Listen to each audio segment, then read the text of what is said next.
ಕಳೆದ ತರಗತಿಯಲ್ಲಿ ಆರ್ಥಿಕ ಚಕ್ರ ಮತ್ತು ಆರ್ಥಿಕ ಚಟುವಟಿಕೆಗಳ ನಡುವಿನ ವ್ಯತ್ಯಾಸವನ್ನ ನಾವು ಗಮನಿಸಿದ್ವಿ. ಈಗ ಅರ್ಥಶಾಸ್ತ್ರದ ವಿಭಾಗಗಳನ್ನ ನಾವು ನೋಡೋಣ. ಪ್ರಮುಖವಾಗಿ ಅರ್ಥಶಾಸ್ತ್ರವನ್ನ ಎರಡು ವಿಭಾಗವಾಗಿ ಮಾಡ್ತೀವಿ. ಒಂದು ಸೂಕ್ಷ್ಮ ಅರ್ಥಶಾಸ್ತ್ರ, ಮತ್ತೊಂದು ಸಮಗ್ರ ಅರ್ಥಶಾಸ್ತ್ರ. ಒಂದು ಸೂಕ್ಷ್ಮ, ಎರಡು ಸಮಗ್ರ. ಆಯ್ತಾ? ಇದನ್ನ ಮೈಕ್ರೋ ಎಕನಾಮಿಕ್ಸ್ ಅಂತ ಕರಿತೀವಿ, ಇದನ್ನ ಮ್ಯಾಕ್ರೋ ಎಕಾನಮಿ ಅಂತ ಕರಿತೀವಿ. ಆಯ್ತಾ? ಅರ್ಥಶಾಸ್ತ್ರದ ಪಿತಾಮಹ ನಿಮ್ಗೆಲ್ಲ ಗೊತ್ತಿರುವ ಹಾಗೆ ಆಡಮ್ ಸ್ಮಿತ್ ರವರನ್ನ ನಾವು ಅರ್ಥಶಾಸ್ತ್ರದ ಪಿತಾಮಹ ಅಂತ ನಾವು ಕರಿತೀವಿ. ಆಯ್ತಾ?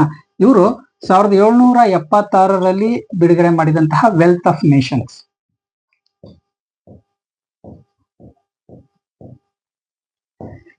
ಕೃತಿಯ ಮೂಲಕ ಅರ್ಥಶಾಸ್ತ್ರಕ್ಕೆ ಒಂದು ವೈಜ್ಞಾನಿಕ ಅಧ್ಯಯನದ ವೇದಿಕೆಯನ್ನ ಸೃಷ್ಟಿ ಮಾಡ್ತಾರೆ. ಹಾಗಾಗಿ ಇವರನ್ನ ಅರ್ಥಶಾಸ್ತ್ರದ ಪಿತಾಮಹ ಅಂತ ನಾವು ಕರಿತೀವಿ. ಹಾಗಾದ್ರೆ ಕೌಟಿಲ್ಯರನ್ನ ಅರ್ಥಶಾಸ್ತ್ರದ ಪಿತಾಮಹ ಅಂತ ಯಾಕೆ ಕರೆಯೋದಿಲ್ಲ? ನಾವು ಗಮನಿಸೋದಾದ್ರೆ ಅರ್ಥಶಾಸ್ತ್ರ ಅಂದ್ರೆ ಕೃತಿ, ಈ ಅರ್ಥಶಾಸ್ತ್ರ ಕೃತಿ ಕೌಟಿಲ್ಯರ ಅರ್ಥಶಾಸ್ತ್ರ. ಈ ಕೌಟಿಲ್ಯ ನಮ್ಮ ಮೌರ್ಯ ಸಾಮ್ರಾಜ್ಯದ ಪ್ರಧಾನ ಮಂತ್ರಿಯವರು ಬರೆದಂತಹ ಕೃತಿ. ಈ ಅರ್ಥಶಾಸ್ತ್ರ ಕೃತಿ ಮೌರ್ಯ ಸಾಮ್ರಾಜ್ಯದ ಸಂವಿಧಾನ ಅಂತ ನಾವು ಹೇಳ್ಬೋದು. ಅಂದ್ರೆ ಮೌರ್ಯ ಸಾಮ್ರಾಜ್ಯದಲ್ಲಿ ರಾಜರುಗಳು ಯಾವ ರೀತಿ ಆಡಳಿತವನ್ನ ನಡೆಸಬೇಕು, ಪ್ರಜೆಗಳನ್ನ ಯಾವ ರೀತಿ ನಡೆಸ್ಕೊಳ್ಬೇಕು, ಅವ್ರಿಗೆ ಯಾವ ರೀತಿಯ ಶಿಕ್ಷೆಯನ್ನ ಕೊಡಬೇಕು, ತೆರಿಗೆಯನ್ನ ಯಾವ ಪ್ರಮಾಣದಲ್ಲಿ ಹಾಕಬೇಕು ಎಂಬುದರ ಬಗ್ಗೆ ಒಂದು ಮಾಹಿತಿಯನ್ನ ನೀಡುತ್ತೆ.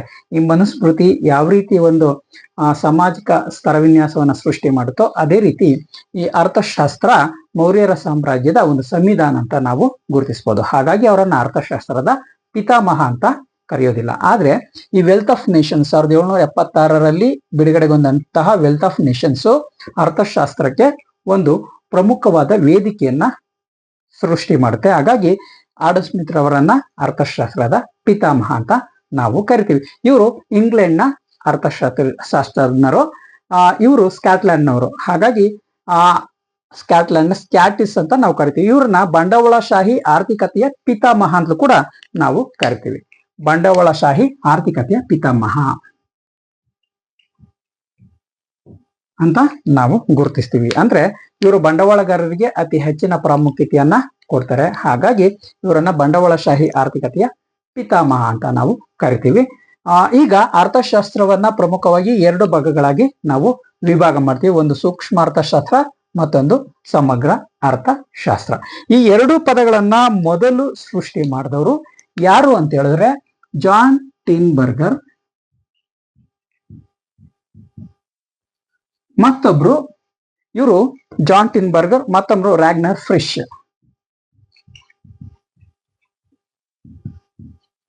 ಆಯ್ತಾ? ಈ ಜಾನ್ ಟಿನ್ಬರ್ಗರ್ ಎಲ್ಲಿಯವರು ಅಂತ ಹೇಳಿದ್ರೆ ಇವರು ಡಚ್ನ ಆರ್ಥಿಕ ತಜ್ಞ. ಇವರು ರಾಗ್ನರ್ ಫ್ರಿಶ್ ಬಂದು ನಾರ್ವೆಯ ಆರ್ಥಿಕ ತಜ್ಞ. ಆಯ್ತಾ? ಇವರಿಬ್ರು ಮೊದಲು ಈ ಸೂಕ್ಷ್ಮ ಮತ್ತು ಸಮಗ್ರ ಅಂದ್ರೆ ಮೈಕ್ರೋ ಮತ್ತು ಮ್ಯಾಕ್ರೋ ಅರ್ಥಶಾಸ್ತ್ರದ ಒಂದು ವಿಭಾಗವನ್ನ ಮಾಡ್ತಾರೆ. ಆಯ್ತಾ?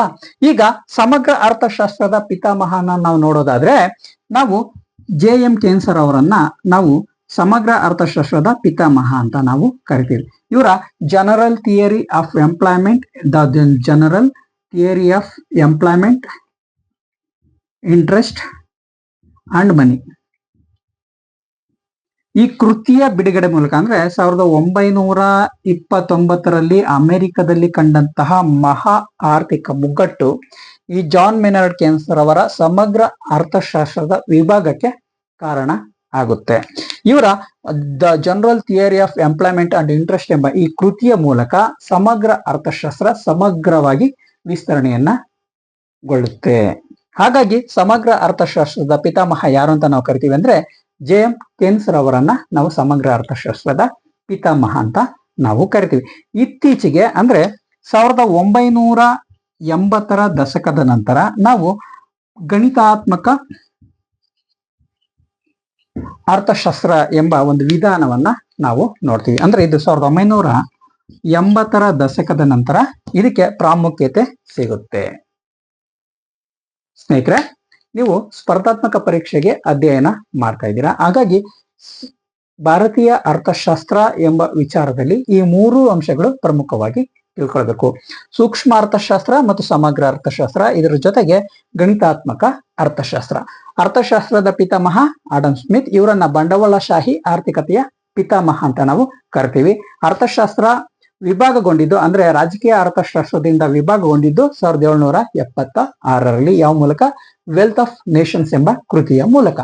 ಆಯ್ತಾ. ಈ ಸೂಕ್ಷ್ಮ ಮತ್ತು ಸಮಗ್ರ ಅರ್ಥಶಾಸ್ತ್ರ ಅಂದ್ರೆ ಮೈಕ್ರೋ ಮತ್ತೆ ಮ್ಯಾಕ್ರೋ ಎಂಬ ಈ ಎರಡು ಪದವನ್ನ ಮೊದಲು ಬಳಕೆ ಮಾಡಿದವರು ಜಾನ್ ಟಿನ್ ಬರ್ಗರ್ ಮತ್ತು ರ್ಯಾಗ್ನರ್ ಫಿಶ್. ಇವರು ಜಾನ್ ಟಿನ್ ಬರ್ಗರ್ ಡಚ್ನ ಆರ್ಥಿಕ ತಜ್ಞ, ರ್ಯಾಗ್ನರ್ ಫಿಶ್ ನಾರ್ವೆಯ ಆರ್ಥಿಕ ತಜ್ಞ. ಆಯ್ತಾ. 1929ರಲ್ಲಿ USA ನಲ್ಲಿ ಕಂಡಂತಹ ಅಥವಾ ಅಮೆರಿಕದಲ್ಲಿ ಕಂಡಂತಹ ಮಹಾ ಆರ್ಥಿಕ ಮುಗ್ಗಟ್ಟು ಈ ಸಮಗ್ರ ಅರ್ಥಶಾಸ್ತ್ರ ವಿಭಾಗ ಆಗೋದಕ್ಕೆ ಕಾರಣ ಆಗುತ್ತೆ. ಈ JM ಕೇನ್ಸ್ ರವರ the General Theory Employment Interest and ಮನಿಯ ಪುಸ್ತಕದ ಮೂಲಕ ಈ ಸಮಗ್ರ ಅರ್ಥಶಾಸ್ತ್ರ ವಿಭಾಗ ಹೊಂದುತ್ತೆ.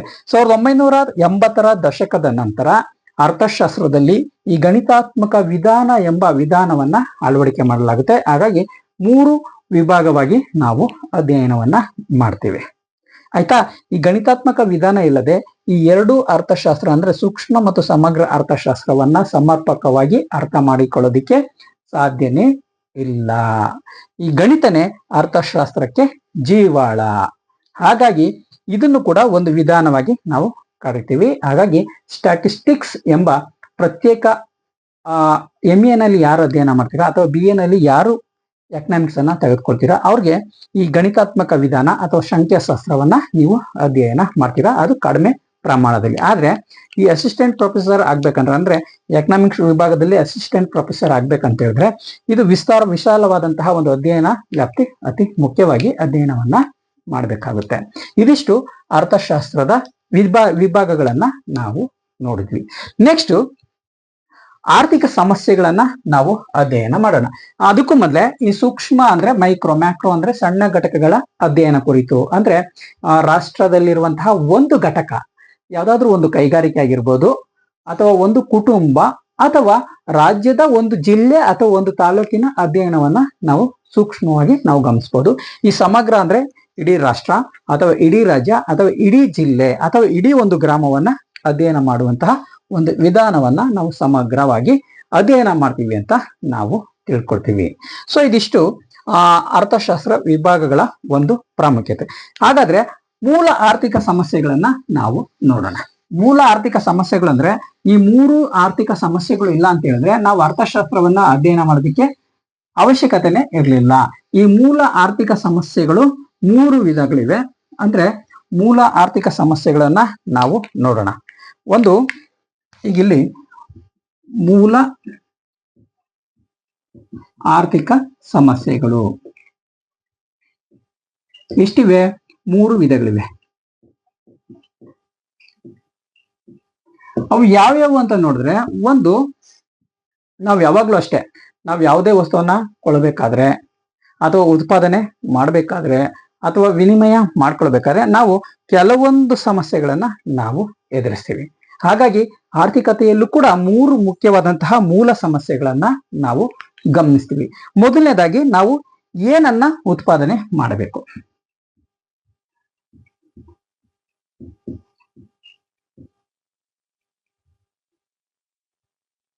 ಆಯ್ತಾ.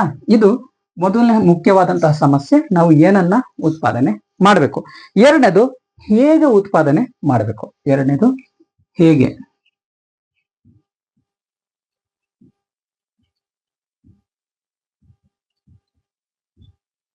ಮೂರನೇದು ಯಾರಿಗಾಗಿ ಉತ್ಪಾದನೆ ಮಾಡಬೇಕು.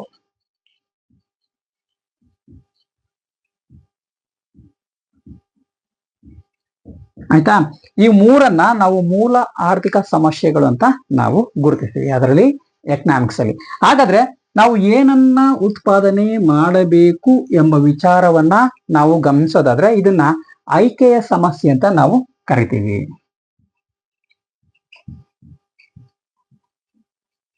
ಯಾಕೆ ಅಂತ ಹೇಳಿದ್ರೆ ಈ ಆಯ್ಕೆ ಸಮಸ್ಯೆ, ಯಾಕೆ ಆಯ್ಕೆಯ ಸಮಸ್ಯೆ ಬರುತ್ತೆ ಅಂದ್ರೆ ಸಂಪನ್ಮೂಲ ಮಿತವಾಗಿವೆ. ಆಯ್ತಾ. ಸಂಪನ್ಮೂಲ ಕೊರತೆಯಲ್ಲಿದೆ.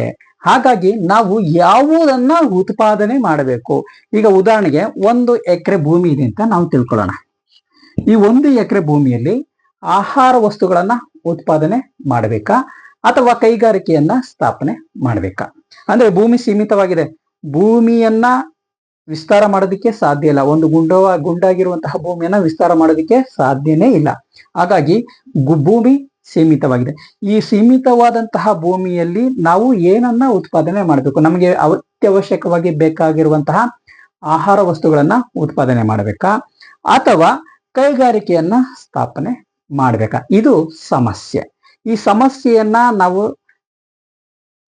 ನಿವಾರಣೆ ಮಾಡಿದ್ರೆ ನಮ್ಗೆ ಉತ್ತಮವಾದಂತಹ ಒಂದು ವೇದಿಕೆಯನ್ನ ಸೃಷ್ಟಿ ಮಾಡ್ಕೊಳ್ಬಹುದು. ಅಂದ್ರೆ ಈಗ 3/4 ಎಕರೆಯಲ್ಲಿ ನಾವು ಆಹಾರ ವಸ್ತುಗಳನ್ನ ಉತ್ಪಾದನೆ ಮಾಡಿಕೊಂಡು ಇನ್ನು 1/4 ಎಕರೆಯಲ್ಲಿ ನಾವು ಕೈಗಾರಿಕೆಯನ್ನ ಸ್ಥಾಪನೆ ಮಾಡಿದ್ರೆ ನಾವು ಆರ್ಥಿಕವಾಗಿಯೂ ಕೂಡ ಸಬಲರಾಗಬಹುದು. ಕೇವಲ ಕೃಷಿಯನ್ನೇ ನಾವು ಉತ್ಪಾದನೆ ಮಾಡಿದ್ರೆ, ಅಂದ್ರೆ ಆಹಾರ ವಸ್ತುಗಳನ್ನೇ ಉತ್ಪಾದನೆ ಮಾಡಿದ್ರೆ ನಾವು ಇನ್ನಿತರೆ ಸೌಲಭ್ಯಗಳನ್ನ ಪಡೆಯೋದಕ್ಕೆ ಸಾಧ್ಯ ಇಲ್ಲ. ಈ ಆಧುನಿಕ ಪ್ರಪಂಚದಲ್ಲಿ ಕೃಷಿಯೂ ಬೇಕು, ಕೈಗಾರಿಕೆಯೂ ಬೇಕು, ಸೇವಾ ವಲಯನೂ ಕೂಡ ಬೇಕು. ಹಾಗಾಗಿ ನಾವು ಆಯ್ಕೆಯ ಸಮಸ್ಯೆ, ಈ ಆಯ್ಕೆಯ ಸಮಸ್ಯೆಗೆ ಪ್ರಮುಖ ಕಾರಣ ಸಂಪನ್ಮೂಲಗಳ ಕೊರತೆ ಅಥವಾ ಮಿತವಾಗಿರುವುದು, ಅಂದ್ರೆ ಅಲ್ಪ ಪ್ರಮಾಣದಲ್ಲಿ ಇರೋದು. ಹಾಗಾಗಿ ನಾವು ಒಂದು ವಸ್ತುವನ್ನ ಅಥವಾ ಒಂದು ಪ್ರದೇಶದಲ್ಲಿ ಏನನ್ನ ಉತ್ಪಾದನೆ ಮಾಡಬೇಕು ಎಂಬುದರ ಬಗ್ಗೆ ನಾವು ಸಮಸ್ಯೆಯನ್ನ ಎದುರಿಸ್ತೀವಿ. ಈಗ ಭಾರತದಲ್ಲಾದ್ರೆ ಕೃಷಿಯನ್ನು ಮಾಡ್ತೀವಿ, ಕೈಗಾರಿಕೆಯನ್ನು ಸ್ಥಾಪನೆ ಮಾಡ್ತೀವಿ. ಆದ್ರೆ ಈ ಕೊಲ್ಲಿ ರಾಷ್ಟ್ರಗಳಲ್ಲಿ ಕೇವಲ ಪೆಟ್ರೋಲಿಯಂ ಉತ್ಪನ್ನವನ್ನ ನಾವು ನೋಡ್ಬೋದು. ಅದು ಬಿಟ್ರೆ ಸೇವಾ ಕ್ಷೇತ್ರವನ್ನ ನಾವು ನೋಡ್ಬೋದು. ಆದ್ರೆ ಅತಿ ದೊಡ್ಡ ಪ್ರಮಾಣದಲ್ಲಿ ಕೃಷಿಯನ್ನ ಮಾಡೋದಕ್ಕೆ ಸಾಧ್ಯ ಇಲ್ಲ. ಯಾಕೆ ಅಂತ ಹೇಳಿದ್ರೆ ಅಲ್ಲಿ ಮರಳು ಭೂಮಿ, ಆ ಮರಳು ಭೂಮಿಯಲ್ಲಿ ಅಥವಾ ಮರುಭೂಮಿಯಲ್ಲಿ ದೊಡ್ಡ ಪ್ರಮಾಣದಲ್ಲಿ ಕೃಷಿಯನ್ನ ಮಾಡೋದಕ್ಕಾಗ್ಲಿ ಸಾಧ್ಯ ಇಲ್ಲ. ಇದನ್ನ ನಾವು ಆಯ್ಕೆಯ ಸಮಸ್ಯೆ ಅಂತ ನಾವು ಗುರುತಿಸ್ತೀವಿ. ಹಾಗಾದ್ರೆ ಹೇಗೆ ಉತ್ಪಾದನೆ ಮಾಡಬೇಕು? ಇದು ತಂತ್ರಜ್ಞಾನಕ್ಕೆ ಸಂಬಂಧಪಟ್ಟಂತಹ ಸಮಸ್ಯೆ ಆಯ್ತಾ. ಇತ್ತೀಚೆಗೆ ಮಾನವ ಆಧುನಿಕತೆಗೆ ಒಳಪಡ್ತಾ ಹಾಗೆ ಈಗ ನಾವು ತಂತ್ರಜ್ಞಾನ ಯಂತ್ರಗಳನ್ನ ನೋಡ್ತಿದ್ವಿ. ಈಗ AI ಆರ್ಟಿಫಿಷಿಯಲ್ ಇಂಟೆಲಿಜೆನ್ಸಿಯನ್ನ ನಾವು ನೋಡ್ತಾ ಇದ್ದೀವಿ. ಅಂದ್ರೆ ಹೇಗೆ ಉತ್ಪಾದನೆ ಮಾಡಬೇಕು? ನಾವು ಮಾನವನ ಬಂಡವಾಳದ ಮೂಲಕ, ಅಂದ್ರೆ ಶ್ರಮದ ಮೂಲಕ ಆ ವಸ್ತುಗಳನ್ನ ಉತ್ಪಾದನೆ ಮಾಡ್ಬೇಕು. ಈಗ ಒಂದು ಕೈಗಾರಿಕೆ ಇದೆ ಅಂತ ಹೇಳಿದ್ರೆ ಈ ನೂಲು ಬಿಚ್ಚಣಿಕೆಯನ್ನ ನಾವು ಉದಾಹರಣೆ ತಗೊಳ್ಳೋಣ. ಅಂದ್ರೆ ಹತ್ತಿ ಗಿರಣಿಯನ್ನ ತೆಗೆದುಕೊಳ್ಳೋಣ. ಇಲ್ಲಿ ಸಾಂಪ್ರದಾಯಿಕ ಮೂಲದಲ್ಲಿ ನಾವು ಹತ್ತಿ ಬಟ್ಟೆಯನ್ನು ಉತ್ಪಾದನೆ ಮಾಡ್ಬೇಕಂದ್ರೆ ಮಾನವ ಸಂಪನ್ಮೂಲ ಅತಿ ಹೆಚ್ಚಿನ ಪ್ರಮಾಣದಲ್ಲಿ ಬೇಕು. ಅದೇ ಆಧುನಿಕ ಮಾದರಿಯಲ್ಲಿ ಯಂತ್ರಗಳನ್ನ ಬಳಸಿಕೊಂಡು ವಸ್ತುಗಳನ್ನ ಉತ್ಪಾದನೆ ಮಾಡಿದ್ರೆ ನಾವು ಯಾಂತ್ರೀಕರಣ ಅಥವಾ ಆಧುನಿಕ ಮಾದರಿ ಅಂತ ನಾವು ಕರಿತೀವಿ. ಭಾರತದಲ್ಲಿ ಯಂತ್ರಗಳನ್ನ ಜಾಸ್ತಿ ಉಪಯೋಗಿಸಿದ್ರೆ ಮಾನವ ಬಂಡವಾಳಕ್ಕೆ ಒಂದು ಕೂಲಿ ಅಥವಾ ಶ್ರಮ ಅಥವಾ ಉದ್ಯೋಗ ಕಡಿಮೆ ಆಗುತ್ತೆ. ಒಂದು ವೇಳೆ ಮಾನವ ಬಂಡವಾಳವನ್ನ ಜಾಸ್ತಿ ಉಪಯೋಗಿಸಿದ್ರೆ ನಾವು ವಿದೇಶಿ ವ್ಯಾಪಾರವನ್ನ ಮಾಡೋದಕ್ಕೆ ಸಾಧ್ಯ. ಇಲ್ಲಿ ಆಯ್ಕೆ ಬೇಕು. ಒಂದು, ಭಾರತದಲ್ಲಿರುವಂತಹ ಜನರಿಗೆ ಉದ್ಯೋಗನೂ ಬೇಕು, ಮತ್ತೆ ವಿದೇಶಿ ಸಂಪನ್ಮೂಲನೂ ನಮಗೆ ಬೇಕು. ಹಾಗಾಗಿ ನಾವು ಯಾವ ಮಾದರಿಯಲ್ಲಿ ನಾವು ಉತ್ಪಾದನೆಯನ್ನ ಮಾಡಬೇಕು, ತಂತ್ರಜ್ಞಾನವನ್ನ ಯಾವುದನ್ನ ಬಳಕೆ ಮಾಡ್ಕೊಳ್ಬೇಕು ಅಂದ್ರೆ ಮಾನವ ಶಕ್ತಿಯನ್ನ ಬಳಕೆ ಮಾಡ್ಕೊಳ್ಬೇಕಾ ಅಥವಾ ಯಾಂತ್ರಿಕ ಶಕ್ತಿಯನ್ನ ಬಳಕೆ ಮಾಡಬೇಕಾ ಅಥವಾ ಇತ್ತೀಚಿನ ವಿಧಾನವಾದಂತಹ AI ಆರ್ಟಿಫಿಷಿಯಲ್ ಇಂಟೆಲಿಜೆನ್ಸಿಯನ್ನ ಆಯ್ಕೆ ಮಾಡ್ಕೊಳ್ಬೇಕಾ ಎಂಬುದರ ಬಗ್ಗೆ ನಾವು ಸಮಾಲೋಚನೆಯನ್ನ ನಡೆಸಿ ಸಮರ್ಪಕವಾದ ವಿಧಾನವನ್ನ ನಾವು ಅಳವಡಿಸ್ಕೊಳ್ಬೇಕಾಗುತ್ತೆ. ಹಾಗಾದ್ರೆ ಯಾರಿಗಾಗಿ ಉತ್ಪಾದನೆ ಮಾಡಬೇಕು? ಇದನ್ನ ನಾವು ಹಂಚಿಕೆಯ ಸಮಸ್ಯೆ ಅಂತ ನಾವು ಕರಿತೀವಿ. ಹಂಚಿಕೆಯ ಸಮಸ್ಯೆ ಅಂದ್ರೆ ಈಗ ವಸ್ತುಗಳನ್ನ ಉತ್ಪಾದನೆ ಮಾಡಿದ್ವಿ. ಆಯ್ಕೆ ಸಮಸ್ಯೆ ಅಂದ್ರೆ ಕೊರತೆಯಲ್ಲಿರುವಂತಹ ಸಂಪನ್ಮೂಲಗಳನ್ನ ಸಮರ್ಪಕವಾದ ವಿಧಾನದಲ್ಲಿ ವಿಭಾಗ ಮಾಡಿ ನಾವು ಒಂದು ವಸ್ತುವನ್ನ ಉತ್ಪಾದನೆ ಮಾಡಿದೀವಿ. ಉತ್ಪಾದನೆ ಮಾಡಿದ ನಂತರ ನಾವು ತಂತ್ರಜ್ಞಾನ, ಕೆಲವೊಮ್ಮೆ ಮಾನವ ಬಂಡವಾಳವನ್ನು ಬಳಕೆ ಮಾಡಿದೀವಿ, ತಂತ್ರಜ್ಞಾನವನ್ನು ಬಳಕೆ ಮಾಡ್ಕೊಂಡಿದ್ವಿ, AI ಕೂಡ ಬಳಕೆ ಮಾಡ್ಕೊಂಡು ವಸ್ತುಗಳನ್ನ ಉತ್ಪಾದನೆ ಮಾಡಿದೀವಿ.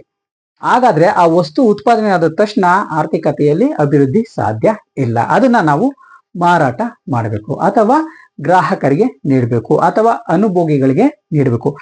ಯಾರಿಗೆ ಈ ವಸ್ತುಗಳನ್ನ ಕೊಡಬೇಕು? ಆಯ್ತಾ. ಇಲ್ಲಿ ಆಹಾರ ವಸ್ತುಗಳನ್ನ ಜಾಸ್ತಿ ಉತ್ಪಾದನೆ ಮಾಡಿದ್ರೆ, ಈಗ ಉದಾಹರಣೆಗೆ ಭಾರತದಲ್ಲಿ ಹಸಿವಿನಿಂದ ಸಾಯುವವರ ಸಂಖ್ಯೆ ಹೆಚ್ಚಾಗಿದೆ. ಆಯ್ತಾ, ಇಲ್ಲಿ ಆಹಾರ ಉತ್ಪಾದನೆ ಆಗಿದೆ. ಈ ಆಹಾರವನ್ನ ಕೊಡಬೇಕು. ಹಾಗಾದ್ರೆ ಯಾವ ರೀತಿ ಕೊಡೋದು? ಈಗ ರೈತರು ಉಚಿತವಾಗಿ ಕೊಟ್ರೆ ಅವ್ರಿಗೆ ಲಾಸ್ ಆಗುತ್ತೆ. ಸರ್ಕಾರ ಮಧ್ಯ ಪ್ರವೇಶ ಮಾಡಿದ್ರೆ ಸರ್ಕಾರಕ್ಕೆ ಆರ್ಥಿಕ ವೆಚ್ಚ ಹೆಚ್ಚಾಗುತ್ತೆ. ಆಗ ಸರ್ಕಾರ ಮಧ್ಯ ಪ್ರವೇಶ ಮಾಡಿ ರೈತರಿಗೂ ನಷ್ಟ ಆಗಬಾರ್ದು, ಸರ್ಕಾರಕ್ಕೂ ಕೂಡ ನಷ್ಟ ಆಗಬಾರ್ದು, ಮತ್ತೆ ಆರ್ಥಿಕ ವೆಚ್ಚ ಹೆಚ್ಚಾಗಬಾರ್ದು. ಪ್ರತಿಯೊಬ್ಬ ಪ್ರಜೆಗೂ ಕೂಡ ಆಹಾರ ಸಿಗಬೇಕು. ಅದೇ ರೀತಿ ಈ ವೈಜ್ಞಾನಿಕ ಮಾದರಿಯ ಯಂತ್ರೋಪಕರಣಗಳು ಅಥವಾ ವಿಲಾಸಿ ವಸ್ತುಗಳನ್ನು ಕೂಡ ನಾವು ಹಂಚಿಕೆ ಮಾಡ್ಬೇಕಂದ್ರೆ ನಾವು ಅನುಭೋಗಿಯ ಆರ್ಥಿಕ ಪರಿಸ್ಥಿತಿಯ ಆಧಾರದ ಮೇಲೆ ನಾವು ಹಂಚಿಕೆಯನ್ನ ಮಾಡ್ತೀವಿ. ಇಲ್ಲಿ ಪ್ರತಿಯೊಬ್ಬರಿಗೂ ಅದರ ಸೌಲಭ್ಯ ಸಿಗ್ಬೇಕಂತ ಹೇಳಿದ್ರೆ ಸರ್ಕಾರ ಮಧ್ಯ ಪ್ರವೇಶ ಮಾಡಬೇಕು.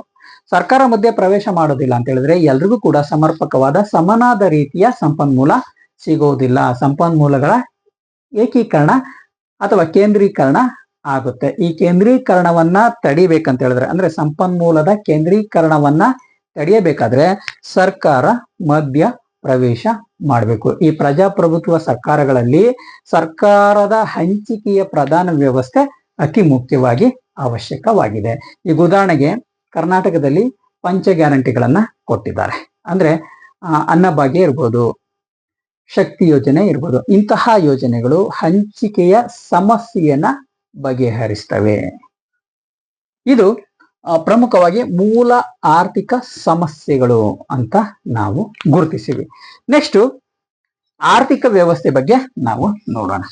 ಈ ಆರ್ಥಿಕ ವ್ಯವಸ್ಥೆಯನ್ನ ನಾವು ಪ್ರಮುಖವಾಗಿ 5 ವಿಭಾಗಗಳಾಗಿ ನಾವು ಗುರುತಿಸ್ತೀವಿ. ಅಂದ್ರೆ ಸಂಪನ್ಮೂಲಗಳ ಒಡೆತನದ ಆಧಾರದ ಮೇಲೆ ಈ ಒಂದು ರಾಷ್ಟ್ರದಲ್ಲಿ ಸಂಪನ್ಮೂಲ ಯಾರಿಗೆ ಸೇರಿದೆ ಎಂಬುದರ ಆಧಾರದ ಮೇಲೆ ಸಂಪನ್ಮೂಲಗಳ ಒಡೆತನದ ಅಥವಾ ಮಾಲೀಕತ್ವದ ಆಧಾರದ ಮೇಲೆ ಆರ್ಥಿಕತೆಯನ್ನ ನಾವು 5 ವಿಧವಾಗಿ ವಿಭಾಗ ಮಾಡ್ತೀವಿ. ಒಂದು ಸಾಂಪ್ರದಾಯಿಕ ಆರ್ಥಿಕತೆ. ಅಂದ್ರೆ ಸಾಂಪ್ರದಾಯಿಕ ಆರ್ಥಿಕತೆ ಅಂತ ಹೇಳಿದ್ರೆ ಇಲ್ಲಿ ಸರ್ಕಾರದ ಮಧ್ಯ ಪ್ರವೇಶ ಇರೋದಿಲ್ಲ.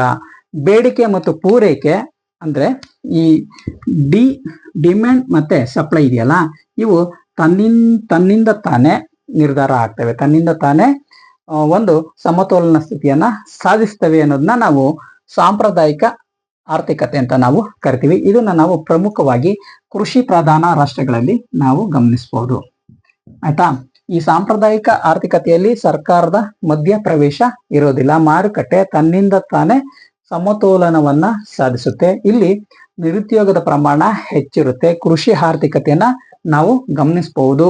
ಮತ್ತೆ ಆಧುನಿಕ ರೀತಿಯ ಯಾಂತ್ರೀಕರಣಕ್ಕೆ ಅವಕಾಶ ಸಿಗೋದಿಲ್ಲ. ಇದನ್ನ ನಾವು ಸಾಂಪ್ರದಾಯಿಕ ಆರ್ಥಿಕತೆ ಅಂತ ನಾವು ಕರಿತೀವಿ. ಇದು ಕೆಲವು ಸಾಂಪ್ರದಾಯಿಕ ಅರ್ಥಶಾಸ್ತ್ರಜ್ಞರು ಅಂದ್ರೆ 1929 ಇಂದಿನ ಸಾಂಪ್ರದಾಯಿಕ ಅರ್ಥಶಾಸ್ತ್ರಜ್ಞರನ್ನ ಸಾಂಪ್ರದಾಯಿಕ ಅರ್ಥಶಾಸ್ತ್ರಜ್ಞರು ಅಂತ ನಾವು ಕರಿತೀವಿ. ನೆಕ್ಸ್ಟ್ ಸಮಾಜವಾದಿ ಆರ್ಥಿಕತೆ.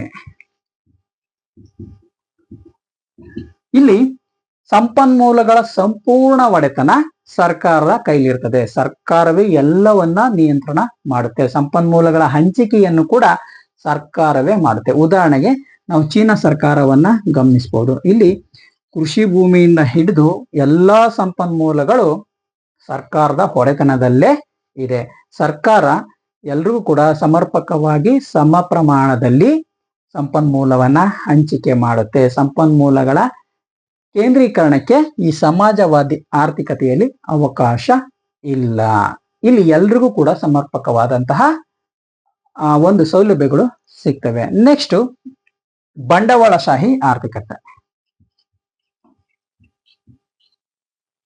ಈ ಬಂಡವಾಳಶಾಹಿ ಆರ್ಥಿಕತೆಯಲ್ಲಿ ಸರ್ಕಾರದ ಒಂದು ಮಧ್ಯಸ್ಥಗಾರಿಕೆ ಅಥವಾ ಸರ್ಕಾರದ ಹಸ್ತಕ್ಷೇಪ ಕಡಿಮೆ ಇರ್ತದೆ. ಬಂಡವಾಳಗಾರರು ಎಲ್ಲವನ್ನ ನಿರ್ಧಾರ ಮಾಡ್ತಾರೆ. ಇಲ್ಲಿ ಡಿಮ್ಯಾಂಡ್ ಮತ್ತೆ ಸಪ್ಲೈ ಇದೆಯಲ್ಲ, ಇದನ್ನ ಮಾಲೀಕರು ಅಂದ್ರೆ ಯಾರು ಸಂಪನ್ಮೂಲಗಳ ಒಡೆತನವನ್ನ ಹೊಂದಿರ್ತಾರೆ, ಖಾಸಗಿ ವ್ಯಕ್ತಿಗಳು, ಅವರು ನಿರ್ಧಾರ ಮಾಡ್ತಾರೆ. ಅಂದ್ರೆ ಯಾವಾಗ ಡಿಮ್ಯಾಂಡ್ ಜಾಸ್ತಿ ಇರ್ತದೋ ಅವಾಗ ಸಪ್ಲೈನ ಜಾಸ್ತಿ ಮಾಡ್ತಾರೆ. ಡಿಮ್ಯಾಂಡ್ ಕಡಿಮೆ ಆದ ತಕ್ಷಣ ಅವ್ರು ಸಪ್ಲೈನ ಕಡಿಮೆ ಮಾಡ್ತಾರೆ. ಯಾಕೆಂತ ಹೇಳಿದ್ರೆ ಇಲ್ಲಿ ಅವರು ಲಾಸ್ ಆಗ್ಬಾರ್ದು, ತಮ್ಮ ಲಾಭವನ್ನ ಕಳ್ಕೋಬಾರದು ಎಂಬ ಉದ್ದೇಶದಿಂದ ಇವರು ಸಂಪೂರ್ಣವಾಗಿ ಡಿಮ್ಯಾಂಡ್ ಮತ್ತು ಸಪ್ಲೈಯನ್ನ ಮಾಲೀಕರು ನಿರ್ಧಾರ ಮಾಡ್ತಾರೆ. ಇಲ್ಲಿ ಬಂಡವಾಳಶಾಹಿ ಆರ್ಥಿಕತೆಗೆ ನಾವು ಉದಾಹರಣೆಗೆ ನೋಡೋದಾದ್ರೆ ನಾವು USA ನಾವು ನೋಡಬಹುದು. ಇಲ್ಲಿ ಸಂಪನ್ಮೂಲಗಳ ಒಡೆತನ ಖಾಸಗಿ ವ್ಯಕ್ತಿಗಳ ಕೈನಲ್ಲಿದೆ, ಕೆಲವೊಂದು ಸಂಪನ್ಮೂಲವನ್ನ ಹೊರತುಪಡಿಸಿ. ಹಾಗಾಗಿ ಯಾವ ರಾಷ್ಟ್ರದಲ್ಲಿ ಸಂಪನ್ಮೂಲಗಳ ಒಡೆತನ ಖಾಸಗಿ ವ್ಯಕ್ತಿಯ ಕೈಲಿ ಇರ್ತದೋ, ಸರ್ಕಾರದ ಮಧ್ಯ ಪ್ರವೇಶ ಮಾಡುವಿಕೆ ಕಡಿಮೆ ಪ್ರಮಾಣದಲ್ಲಿ ಇರ್ತದೋ ಅದನ್ನ ನಾವು ಬಂಡವಾಳಶಾಹಿ ಆರ್ಥಿಕತೆ ಅಂತ ನಾವು ಕರಿತೀವಿ. ಮತ್ತೊಂದು ಮಿಶ್ರ ಆರ್ಥಿಕತೆ, ಇದು ಪ್ರಮುಖ.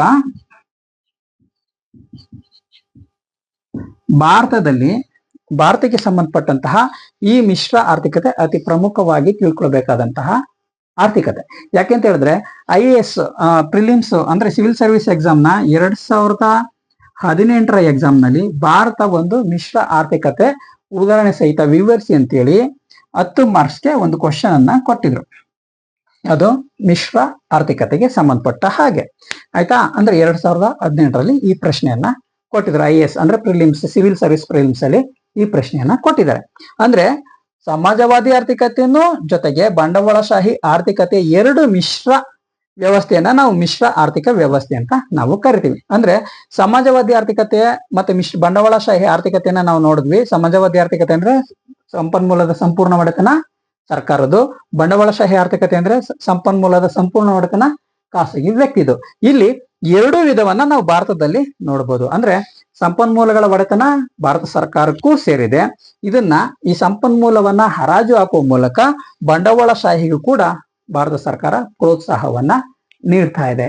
ಉದಾಹರಣೆಗೆ ಇಂಟರ್ನ್ಯಾಷನಲ್ ಏರ್ಪೋರ್ಟ್ಗಳಾಗಿರ್ಬೋದು, ಅಥವಾ ಗಣಿಗಳು ಅಂದ್ರೆ ಕಬ್ಬಿಣದ ಗಣಿ ಆಗಿರ್ಬೋದು, ಅಥವಾ ಕಲ್ಲಿದ್ದೆಲ್ಲ ಗಣಿ ಆಗಿರ್ಬೋದು, ಇವೆಲ್ಲವೂ ಕೂಡ ಭಾರತ ಸರ್ಕಾರದ ಒಡೆತನದಲ್ಲಿವೆ. ಆದ್ರೆ ಖಾಸಗಿ ವ್ಯಕ್ತಿಗೆ ಹರಾಜು ಹಾಕುವ ಮೂಲಕ ಒಂದು ಸಂಪನ್ಮೂಲಗಳ ಒಡೆತನದ ಮಾಲೀಕತ್ವವನ್ನ ಟ್ರಾನ್ಸ್ಫರ್ ಮಾಡ್ತಾರೆ. ಉದಾಹರಣೆಗೆ ಅದ್ರ ಜೊತೆಗೆ ಈ ಟೆಲಿಕಾಂ ಸ್ಪೆಕ್ಟ್ರಮ್ಗಳು ಇರ್ಬೋದು, ಇದನ್ನು ಕೂಡ ಸಂಪೂರ್ಣ ಒಡೆತನ ಭಾರತ ಸರ್ಕಾರದ್ದೇ. ಆದ್ರೆ ಅವನ್ನ ಹರಾಜು ಕ್ರಿಯೆಯ ಮೂಲಕ ಖಾಸಗಿ ವ್ಯಕ್ತಿಗಳಿಗೆ ವರ್ಗಾವಣೆ ಮಾಡ್ತಾ ಇದೆ. ಇದನ್ನ ನಾವು ಮಿಶ್ರ ಆರ್ಥಿಕ ವ್ಯವಸ್ಥೆ ಅಂತ ನಾವು ಕರಿತೀವಿ. ಉದಾಹರಣೆಗೆ ಭಾರತ ಮಿಶ್ರ ಆರ್ಥಿಕ ವ್ಯವಸ್ಥೆಗೆ ಪ್ರಮುಖ ಉದಾಹರಣೆ ಭಾರತ. ಇದರ ಜೊತೆಗೆ ಮತ್ತೊಂದು ವಿಧವನ್ನ ನಾವು ನೋಡ್ಬೋದು, ಮಹಮ್ಮದೀಯ ಆರ್ಥಿಕತೆ. ಅಂದ್ರೆ ಇಸ್ಲಾಮಿಕ್ ಆರ್ಥಿಕತೆಯನ್ನ ನಾವು ಮಹಮ್ಮದೀಯ ಆರ್ಥಿಕತೆ ಅಂತ ಹೇಳಿ ನಾವು ಗುರುತಿಸ್ತೀವಿ.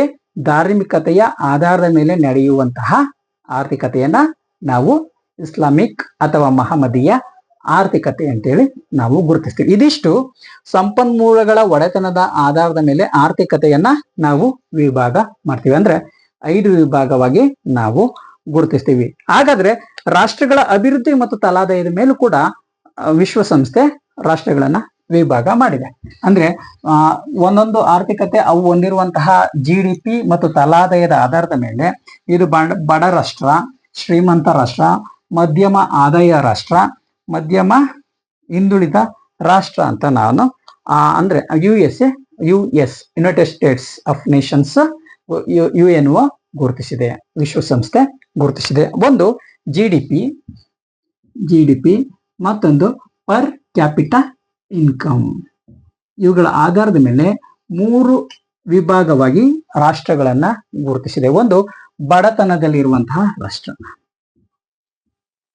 ಬಡತನದ ರಾಷ್ಟ್ರ. ಇವುಗಳ ರಾಷ್ಟ್ರೀಯ ತಲಾ ಆದಾಯ ಎಷ್ಟಿರ್ತದೆ ಅಂದ್ರೆ $1035 ಕಡಿಮೆ ಇರುತ್ತೆ. ಅಂದ್ರೆ ಈ ರಾಷ್ಟ್ರಗಳ ತಲಾ ಆದಾಯ ಪರ್ ಕ್ಯಾಪಿಟಾ ಇನ್ಕಮ್ $1035 ಕಡಿಮೆ ಇರುತ್ತೆ. ಆಯ್ತಾ. ನೆಕ್ಸ್ಟ್ ಮಧ್ಯಮ ಆದಾಯದ ರಾಷ್ಟ್ರ.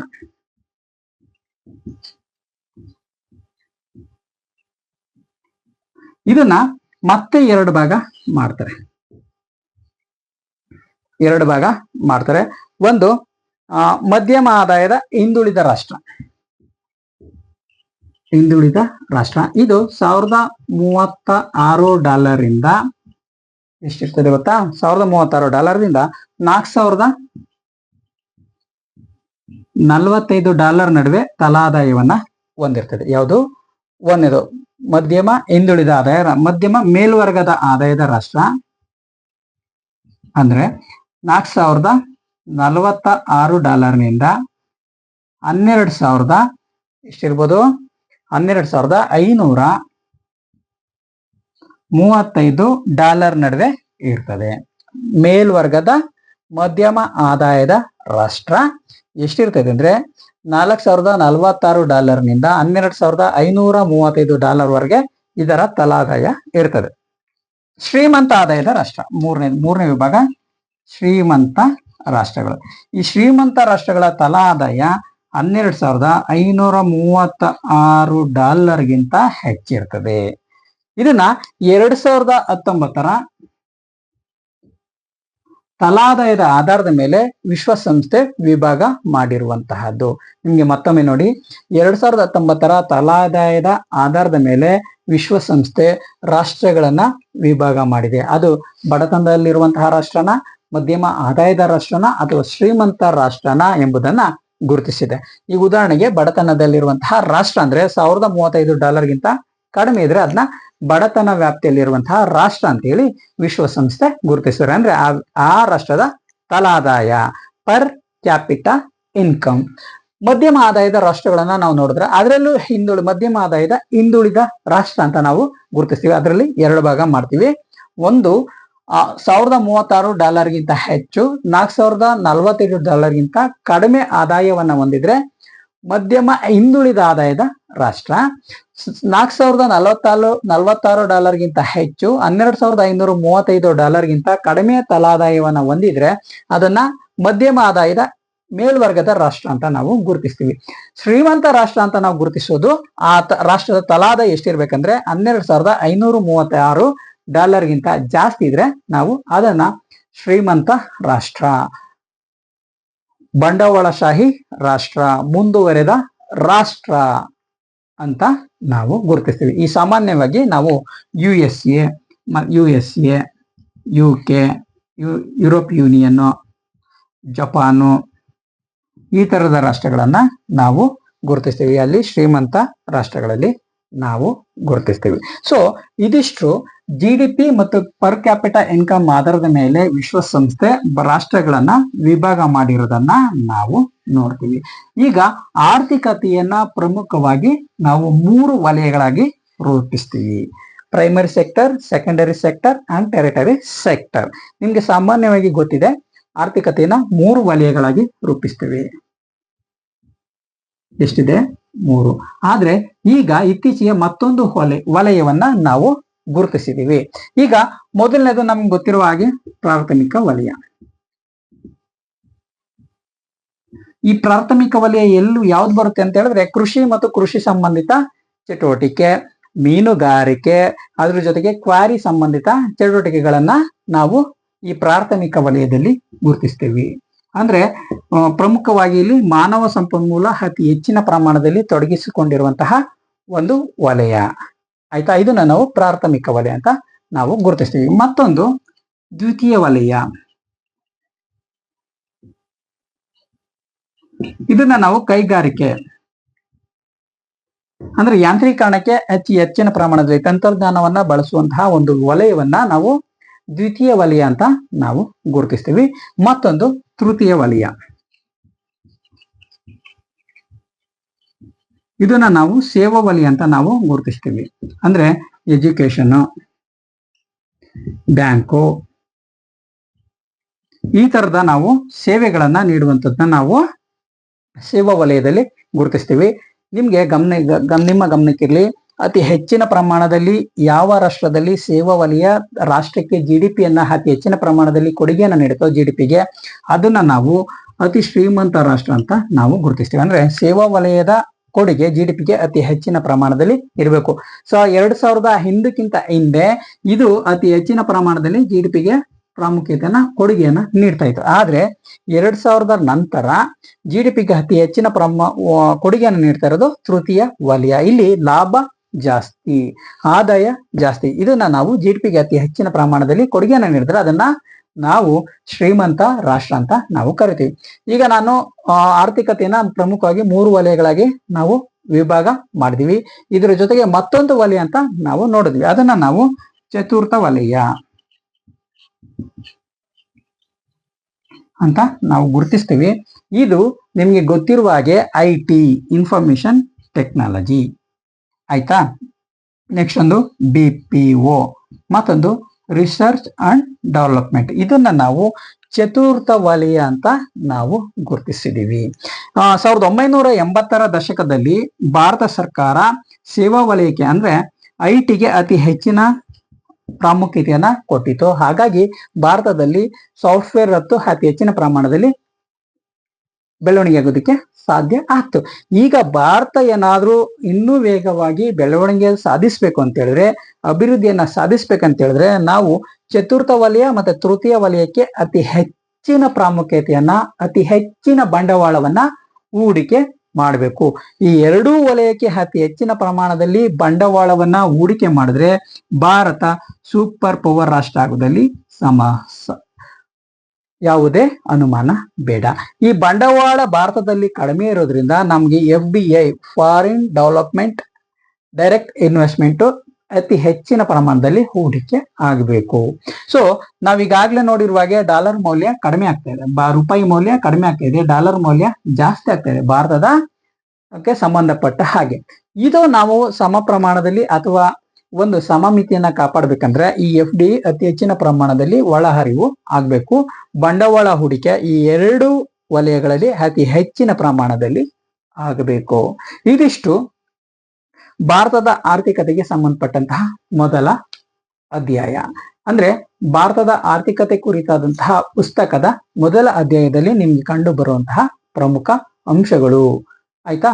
ಇದಿಷ್ಟು ನಾವು ಭಾರತದ ಆರ್ಥಿಕತೆಗೆ ಸಂಬಂಧಪಟ್ಟಂತ ಮೊದಲ ಅಧ್ಯಾಯದಲ್ಲಿ ನಾವು ತಿಳ್ಕೊಂಡ್ವಿ. ನೆಕ್ಸ್ಟ್ ಭಾರತದ ರಾಷ್ಟ್ರೀಯ ಆದಾಯದ ಬಗ್ಗೆ ನಾವು ತಿಳಿಯೋಣ ಮುಂದಿನ ತರಗತಿಯಲ್ಲಿ. ಆ ರಾಷ್ಟ್ರೀಯ ಆದಾಯದಲ್ಲಿ GDP ಅಂದ್ರೆ ಏನು, GNP ಅಂದ್ರೆ ಏನು, NNP ಅಂದ್ರೆ ಏನು, ಪರ್ ಕ್ಯಾಪಿಟಾ ಇನ್ಕಮ್ ಅಂದ್ರೆ ಏನು, ಈ ಎಲ್ಲಾ ವಿಚಾರಗಳನ್ನ ನಾವು ಮುಂದಿನ ತರಗತಿಯಲ್ಲಿ ತಿಳಿದುಕೊಳ್ಳೋಣ. Thank you.